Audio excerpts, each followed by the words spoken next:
بسم اللہ الرحمن الرحیم۔ السلام علیکم ورحمۃ اللہ وبرکاتہ۔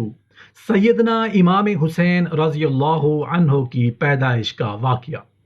سیدنا حضرت حسین بن علی رضی اللہ عنہ کی ولادت باسعادت ہجرت کے چوتھے سال 6 شعبان المعظم کو ہوئی۔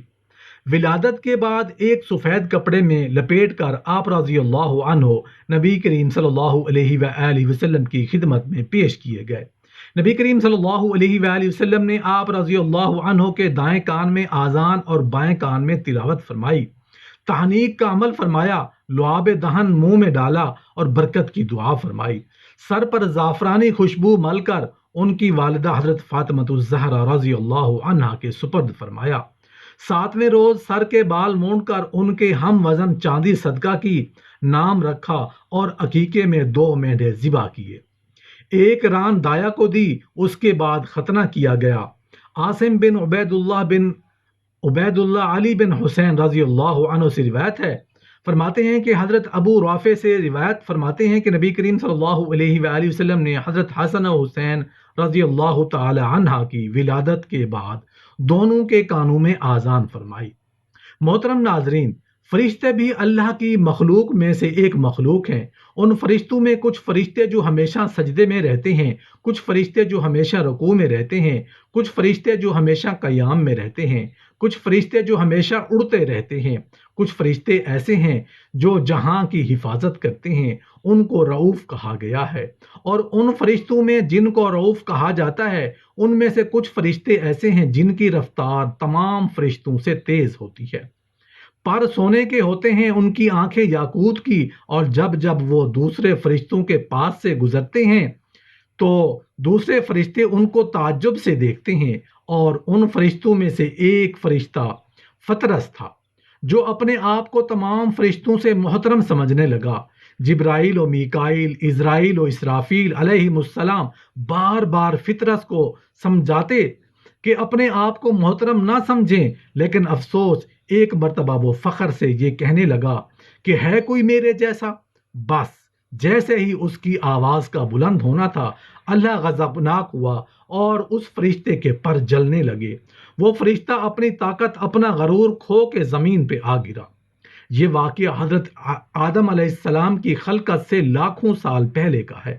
وہ فرشتہ دن رات اللہ سے معافی مانگتا رہتا، لیکن کیونکہ اللہ کی دربار میں تکبر سے بدترین گناہ ہے، زمین پہ انسان کو بسایا گیا اور اس کی نسل دنیا میں پھیلنے لگی، اور وہ فرشتہ بیٹھے بیٹھے روتا رہتا تھا،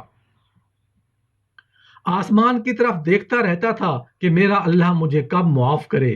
وقت گزر ہی رہا تھا کہ اس فرشتے نے دیکھا کہ آسمان سے تمام فرشتے جھومتے ہوئے زمین کی طرف آ رہے ہیں، آگے آگے حضرت جبرائیل علیہ السلام اور پیچھے پیچھے تمام فرشتوں کے اقسام۔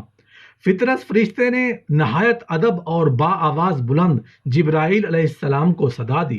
جبرائیل علیہ السلام نے جیسے ہی آواز کو سنا، قریب آ کے کہنے لگے، لگتا یوں ہے کہ اللہ کا تم پہ عذاب ہے۔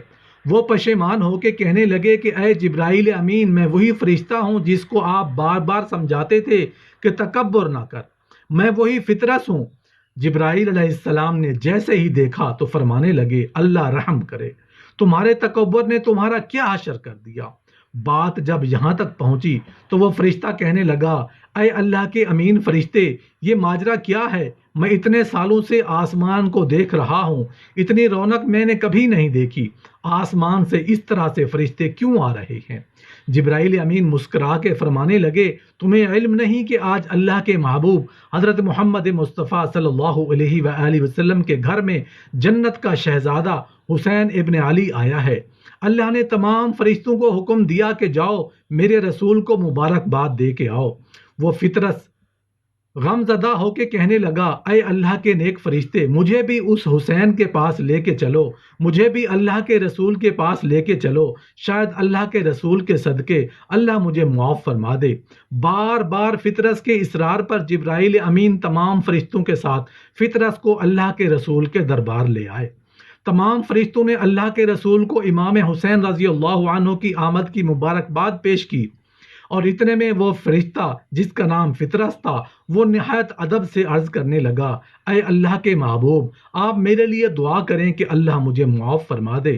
میں ہزاروں سالوں سے اللہ سے معافی مانگ رہا ہوں لیکن میری خطا معاف نہیں ہوتی۔ اللہ کے رسول نے جب فطرس کے چہرے پر ندامت دیکھی تو آپ نے فرمایا، اے فطرس، جاؤ، جو جھولے میں میرا نواسا آرام کر رہا ہے اپنے پروں کو اس کے جھولے سے مس کرو اور اللہ کو اس حسین کا واسطہ دے کے اپنے لیے معافی مانگو، انشاءاللہ اللہ تمہیں معاف فرما دیں گے۔ وہ فرشتہ جیسے ہی امام حسین رضی اللہ عنہ کے جھولے مبارک کے قریب گیا، اپنے آپ کو مس کیا اور اللہ سے کہنے لگا، اے میرے اللہ، مجھے معاف کر، تجھے اپنے حبیب کے اس پیارے نواسے حسین کا واسطہ۔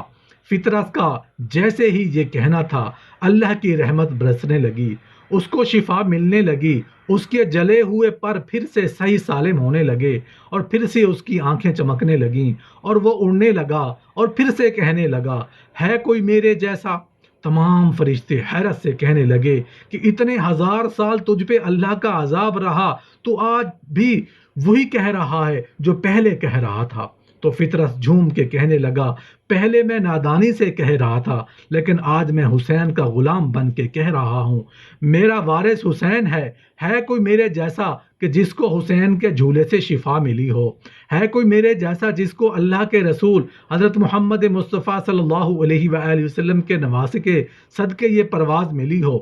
سلام ہو اللہ کے رسول کے نواسے امام حسین رضی اللہ عنہ پر، تمام اہل بیت کے چاہنے والوں پر۔ ہانی بن ہانی حضرت علی رضی اللہ عنہ سے روایت فرماتے ہیں کہ حضرت علی رضی اللہ عنہ نے فرمایا، جب حسن پیدا ہوئے تو میں نے ان کا نام حرب رکھا۔ اتنے میں آپ صلی اللہ علیہ وآلہ وسلم تشریف لائے اور فرمایا، مجھے میرا بیٹا دکھاؤ، تم نے اس کا نام کیا تجویز کیا ہے؟ حضرت علی رضی اللہ عنہ فرماتے ہیں کہ میں نے عرض کیا، ہم نے اس کا نام حرب رکھا ہے۔ تو آپ صلی اللہ علیہ وآلہ وسلم نے فرمایا، نہیں، حرب نہیں، یہ تو حسن ہے۔ اسی طرح جب حسین رضی اللہ عنہ کی ولادت ہوئی تو میں نے ان کا نام حرب رکھا۔ آپ صلی اللہ علیہ وآلہ وسلم تشریف لائے اور فرمایا، میرا لخت جگر مجھے دکھاؤ، کیا نام رکھا ہے اس کا تم نے؟ میں نے عرض کیا، حرب۔ آپ صلی اللہ علیہ وآلہ وسلم نے فرمایا، نہیں، حرب نہیں، یہ تو حسین ہے۔ حضرت علی رضی اللہ عنہ فرماتے ہیں کہ جب تیسرے بچے کی ولادت ہوئی تو میں نے اس کا نام پھر حرب رکھ دیا۔ چنانچہ آپ صلی اللہ علیہ وآلہ وسلم تشریف لائے اور وہی گفتگو فرمائی کہ میرا جگر پارا مجھے دکھاؤ، تم نے اس کا نام کیا رکھا ہے؟ حضرت علی رضی اللہ عنہ عرض کرتے ہیں، اس کا نام حرب تجویز کیا ہے۔ اس پر آپ صلی اللہ علیہ وآلہ وسلم نے فرمایا، نہیں، حرب نہیں، یہ تو محسن ہے۔ اس کے بعد ارشاد فرمایا، میں نے ان تینوں کے نام حضرت ہارون علیہ السلام کے 3 بیٹوں کی طرح رکھے ہیں کہ ان کا نام شبر، شبیر اور مشبر تھے۔ ابن العرابی حضرت فضل سے روایت کرتے ہیں کہ انہوں نے فرمایا کہ اللہ تعالیٰ نے ان دونوں کو پردہ غیب سے رکھا، حتیٰ کہ سب سے پہلے آپ صلی اللہ علیہ وآلہ وسلم نے اپنے جگر پاروں حسن و حسین رضی اللہ عنہم کے لیے یہ نامی تجویز فرمائے۔ حضرت اکرمہ رضی اللہ عنہ حضرت عباس رضی اللہ عنہ سے روایت کرتے ہیں کہ انہوں نے فرمایا کہ آپ صلی اللہ علیہ وآلہ وسلم نے حضرت حسن اور حضرت حسین رضی اللہ عنہم کے عقیقہ میں 2 مینڈھے ذبح فرمائے۔ حضرت جعفر بن محمد اپنے والد سے روایت کرتے ہیں کہ آپ صلی اللہ علیہ وآلہ وسلم نے حضرت حسن و حسین رضی اللہ تعالی عنہما کا 7ویں روز نام رکھا۔